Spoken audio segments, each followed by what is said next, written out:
The success of the European Court of Human Rights over the Switzerland case and climate change and denying a future to families because of climate change considerations, the Swiss campaigners and the climate activists, Greta Thunberg, were at the European Court of Human Rights on Tuesday, and we're celebrating. And of course, at the same time, Suella Braverman has taken the opportunity to say that this is why that the success of the European Court of Human Rights over Switzerland, over the Swiss government, is why Britain needs to leave the ECHR as soon as possible, because this is about a foreign court taking control over British interests. But of course, that foreign court was partly set up by Britain. That foreign court has got very little to do with Europe itself.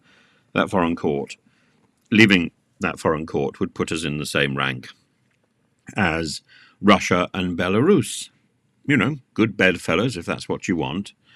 And this is this comes immediately after Rishi Sunak has said that that he vows to stand up to the Court of Human Rights and defy it if necessary. The more likely scenario is that leaving the ECHR will be part of the Conservative Party manifesto, and as we know, the Conservative Party is going to lose in the general elections. This is a little bit of a moot point and a little bit of a Pyrrhic victory for Suella Braverman and her cohorts of fear.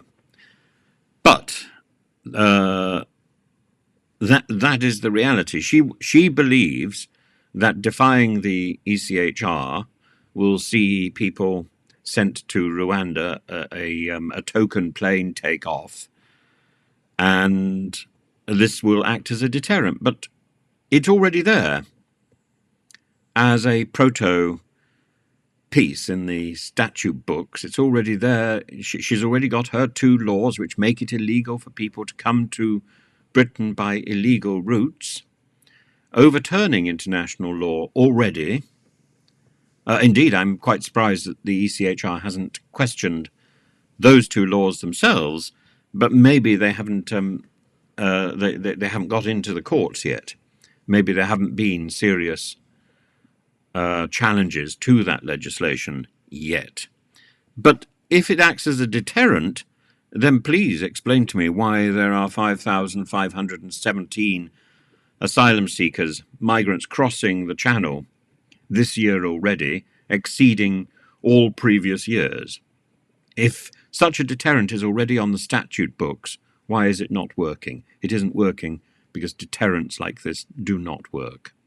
Because the people who are engaged in coming across are already in fear for their lives and their livelihoods, and because they are already bound to the advice of the people smugglers, they cannot tell the difference between a people smuggler and a reliable and reputable authority.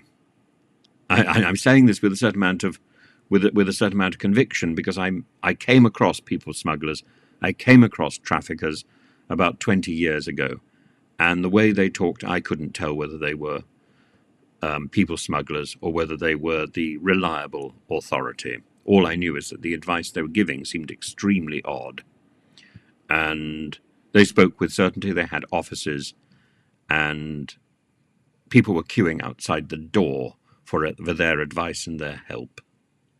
So, you know, and this is in places like Turkey, like Greece, where they had outreach posts, and I have no doubt also in Libya and Beirut. These people had offices. These weren't working under the shadow of night. Well, the operations to get people in boats were certainly nighttime operations, and I know, again, from personal experience, how many times migrants are called in the middle of the night, say, now is the time you're going, now is the time you're going, come. And they suddenly find they're getting into some rickety ship or some dinghy, and they didn't know in advance. They didn't know. The victims who are herded into small boats do not know what they're in for. They have no idea. And so they think they're going to be deterred. If Suella Braverman and her, as I say, cohorts of fear think that the Rwanda scheme is going to deter them, they're living in cloud cuckoo land.